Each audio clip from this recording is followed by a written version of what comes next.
가을 오후 차가운 바람이 불어오는 작은 마당에서 검은 상복을 입은 사람들이 삼삼오오 모여 있었습니다. 한도윤 교수의 장례식이 끝난 날이었죠. 58세의 큰아들 지훈, 53세의 둘째 민수, 그리고 48세의 딸 은정이 아버지의 유품을 정리하기 위해 집에 모였습니다. 평생을 문학교수로 살아온 아버지의 서재는 온통 책으로 가득했습니다. 하지만 그들이 찾은 것은 단순한 책들이 아니었습니다. 먼지투성이 서랍 깊숙이에서 발견한 두꺼운 원고 뭉치 하나. 표지에는 미완성 소설이라고 적혀 있었죠. 영상 시청 전 구독과 좋아요 부탁드립니다. 성민의 기록. 아버지가 소설을 쓰셨나? 지훈이 원고를 넘겨보며 말했습니다. 은정이 첫 페이지를 읽기 시작했습니다. 1950년 겨울. 나는 우리 마을에서 일어난 일을 기록해야 한다고 생각했다. 하지만 누가 믿어줄 것인가? 한국전쟁 시기를 다룬 이야기인 듯 했지만 뭔가 이상한 점이 있었습니다. 은정이 날카롭게 관찰했죠. 필체가 이상해. 앞부분과 뒷부분이 달라. 앞부분은 젊은 시절 아버지 글씨 같고 뒷부분은 최근 글씨야. 평생에 걸쳐 조금씩 써내려간 원고였던 것입니다. 하지만 왜 미완성으로 남겨둔 것일까요? 그때였습니다. 마당에 차가운 바람이 불어왔고 까마귀 한 마리가 내려앉았습니다. 바람에 원고 한 장이 휘날렸죠. 까마귀는 재빠르게 그 종이를 부리로 물고 하늘로 날아가 버렸습니다. 앗, 원고가. 지훈이 외쳤지만 이미 늦었습니다. 멀리서 동네 이장 할아버지가 이 광경을 지켜보고 있다가 의미심장하게 고개를 젓고 돌아갔습니다. 그날 밤 형제자매들은 알지 못했습니다. 그 한 장이 얼마나 중요한 단서였는지, 그리고 아버지가 평생 무엇을 고민하셨는지를 말입니다. 며칠 후 이상한 일이 계속되었습니다.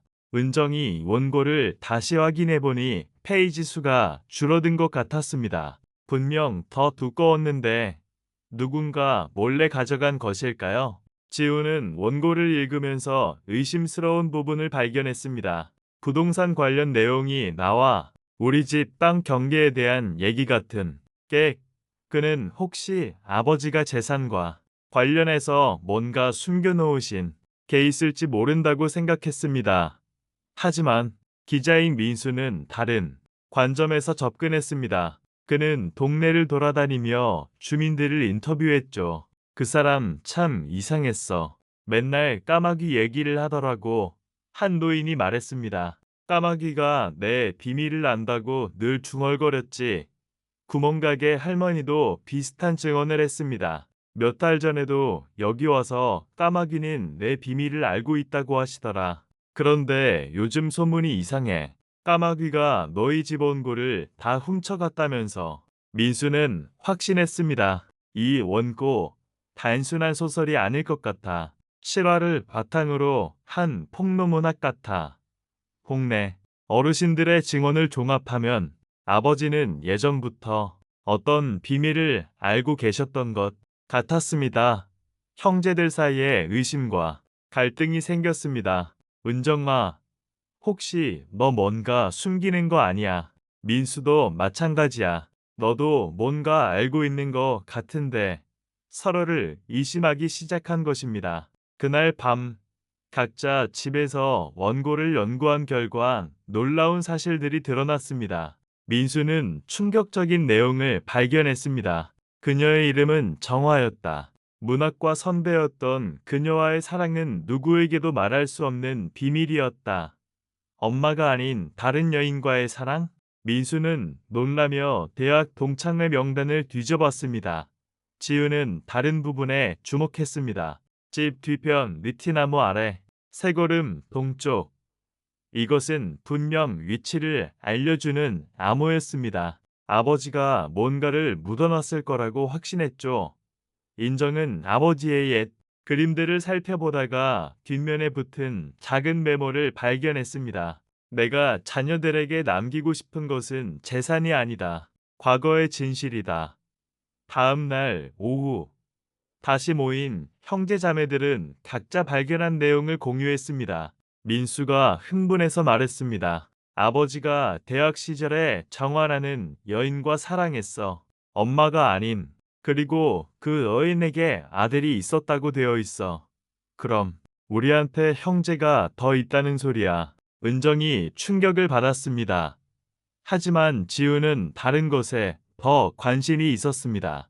집 뒤변 느티나무 관련 내용이 나와 분명 아버지가 뭔가를 숨겨놓으신 거야. 은정은 아버지의 메모를 보여주며 말했습니다. 아버지는 그런 걸 원하지 않으셨어. 진실을 원하셨던 거야. 그때 또다시 까마귀가 나타났습니다. 마당에 앉아 있다가 작은 종이 조각을 떨어뜨리고 날아갔죠. 민수가 주워든 종이에는 민수, 넌 진실을 기록해야 한다라고 적혀 있었습니다. 이상하네. 왜 너한테만? 지훈이 의심스러워했습니다. 아버지가 아직도 우리한테 뭔가 말씀하시려는 건 아닐까. 은정이 떨리는 목소리로 말했습니다. 형제들은 서로를 의심하는 것보다 함께 원고의 진실을 찾는 것이 중요하다는 것을 깨달았습니다. 저녁이 되어 형제자매가 함께 남은 원고를 읽기 시작했습니다. 차분한 분위기에서 아버지의 마음을 이해하려고 노력했죠. 나는 학자로서 명예를 지키려 했지만 그것이 과연 옳았을까? 진실을 감춘 채 살아온 시간들이 후회된다. 원고를 읽어갈수록 아버지의 진심이 드러났습니다. 부동산이나 재산 관련 내용은 하나도 없었습니다. 오직 진실에 대한 갈망과 후회만 가득했죠. 내 곁에는 항상 검은 새가 있었다. 그 새는 내가 숨기려는 모든 것을 알고 있었다. 까마귀는 아버지에게 진실을 상징하는 존재였던 것입니다. 원고의 마지막 페이지에서 아버지의 진심을 발견했습니다. 내 자녀들아, 너희가 서로 미워하지 말고 진실 앞에서 하나가 되기를 바란다. 그것이 아버지의 마지막 소원이다. 세 남매는 감동했습니다. 서로를 의심하고 재산을 탐내는 것이 아니라 아버지가 평생 품고 있던 진실을 세상에 알리는 것이 중요했습니다. 이 원고 출판하자 지은이 결심했습니다. 아버지가 평생 하고 싶으셨던 말씀인 것 같아. 나도 찬성해. 함께 정리해서 제대로 된 책으로 만들자. 은정도 동의했습니다. 그럼 제목은 까마귀의 기록이 어때? 은정의 제안에 모두가 찬성했습니다. 몇 달 후 드디어 까마귀의 기록이 출간되었습니다. 형제자매가 마당에 서서 갓 출간된 책을 들고 있을 때 까마귀 한 마리가 마당에 내려앉았습니다.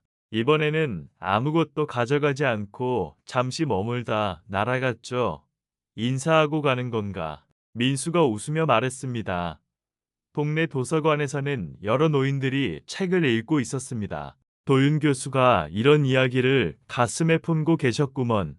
이제서야 진실을 말씀하셨네. 얼마나 힘드셨을까? 해질녘 형제자매는 아버지 무덤에 책을 올려놓았습니다. 아버지, 저희가 아버지 말씀을 세상에 전했어요. 이제 평안히 쉬세요. 그리고 저희를 용서해 주세요. 아버지 마음을 몰랐던 거. 저 멀리서 까마귀 울음소리가 들렸습니다. 아버지의 까마귀는 이제 자유롭게 날아갈 수 있었습니다. 진실을 전하는 임무를 다했으니까요. 때로는 가족조차도 서로를 제대로 이해하지 못할 때가 있습니다. 하지만 진실 앞에서는 모든 오해가 풀리고 진정한 사랑을 발견할 수 있다는 것을 이 이야기는 보여줍니다. 유산이란 돈이나 재산이 아니라 다음 세대에 전해주고 싶은 진실과 가치관이 아닐까요? 아버지의 까마귀는 그 진실을 지키는 수호자였던 것입니다. 여러분도 가족의 진정한 마음을 이해하고 서로를 더욱 사랑하시기 바랍니다. 구독과 좋아요로 응원해주세요. 시청해주셔서 감사합니다.